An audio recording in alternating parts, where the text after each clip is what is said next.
पूज्य मालिक को प्रणाम। सभी अभ्यासी भाई बहनों को नमस्कार। तो आइए आज सुनते हैं हम इरादा, ध्यान और भाव, 3 पथों की त्रिवेणी। तो किस तरह से दाजी ने हमें इन 3 पथों की त्रिवेणी के बारे में समझाया, बताया।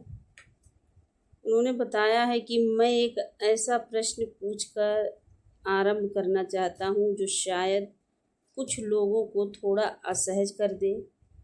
आप में से कितने लोगों ने कभी ध्यान सत्र के दौरान अपना फ़ोन चेक किया, या किसी आध्यात्मिक प्रवचन के दौरान, शायद प्रार्थना करते समय? कृपया हाथ उठाने की ज़रूरत नहीं है।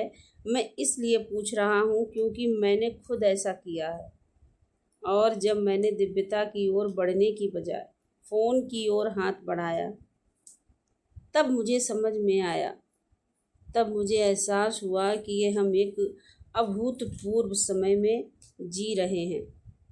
हम उस युग में जहाँ ध्यान डिजिटल बाजार की सबसे अधिक मांग वाली वस्तु बन चुकी है।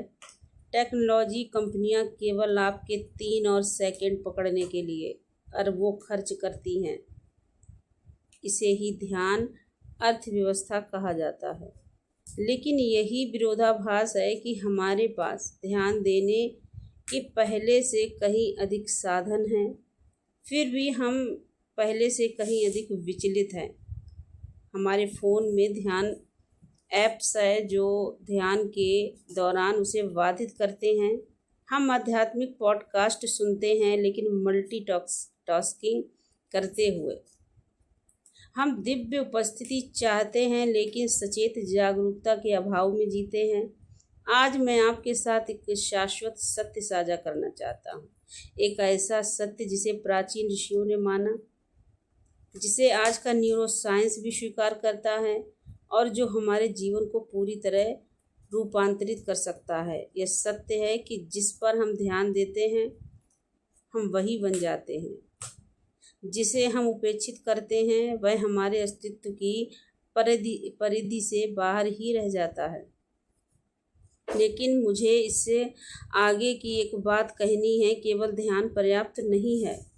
यदि उसमें सही इरादा और ऊंचा भाव न हो, तो वह एक नौका बन जाती है जिसमें न पतवार है न पाल है। आपके पास चाहे जितनी भी शक्तिशाली इंजन हो, बिना दिशा और अनुकूल अवस्था के आप केवल गोल गोल चक्कर काटेंगे। इसीलिए प्राचीन ऋषियों ने केवल ध्यान की ही नहीं, बल्कि एक त्रिवेणी की बात की: इरादा, ध्यान और भाव। इरादा हमें दिशा देता है, क्यों? ध्यान हमें फोकस देता है, क्या? भाव गुणवत्ता तय करता है, कैसे? कल्पना कीजिए कि आप खाना बनाना सीख रहे हैं। आपका इरादा हो सकता है कि अपने परिवार को पोषण देना। आप ध्यान देते हैं रेसिपी, सामग्री और तकनीकी पर, लेकिन भाव क्या आप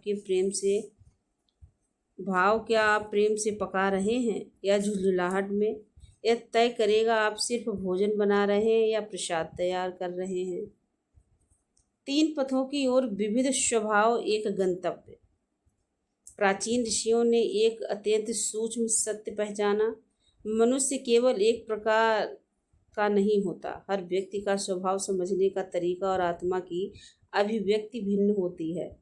इसी विविधता के कारण उन्होंने सत्य तक पहुंचने के 3 प्रमुख मार्ग बताए, जो एक है लक्ष्य की ओर जाते हैं लेकिन अलग अलग द्वारों से। 3 प्रमुख मार्ग बताए जो एक ही लक्ष्य की ओर जाते हैं लेकिन अलग अलग द्वारों से। कर्म योग, क्रिया का मार्ग, उन लोगों के लिए जो पूछते हैं मुझे क्या करना चाहिए। ज्ञान योग, ज्ञान का मार्ग, उन लोगों के लिए जो पूछते हैं मुझे क्या जानना चाहिए। भक्ति योग, प्रेम और समर्पण का मार्ग, जो पूछते हैं कि मैं किससे प्रेम करूं। धन्यवाद।